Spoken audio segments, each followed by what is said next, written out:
آج دنیا میں شرک کا جواز پیدا کرنے والے مشرکین طبقہ، قبروں کو سجدہ کرنے والے، قبروں کا طواف کرنے والے، قبروں پہ اگربتیاں لگانے والے، ہری چادریں چڑھانے والے، ارک کیوڑا چھڑکنے والے، پھول کی پتیاں نچھاور کرنے والے کیا جواز نکالتے ہیں؟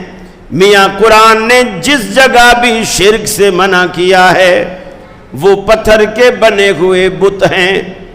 یہ تو بت نہیں، یہ تو بزرگ ہیں۔ اللہ رب العالمین کے نیک بندے تھے، اس کو پیارے ہو گئے، لیکن تھے تو بزرگ۔ یہ پتھروں سے ان کو تشبیہ نہ دو۔ میں نے ایک موقع پر ٹی وی پہ یہ جملہ کہہ دیا تھا، ارے تم بت بت کرتے ہو، مجھے فرق تو بتاؤ۔ ہندو بت کو کھڑا کر کے پوجتا ہے، تم پتھروں میں لٹا کے پوجتے ہو۔ پورے کے پورے چینل والے کھڑے ہو گئے۔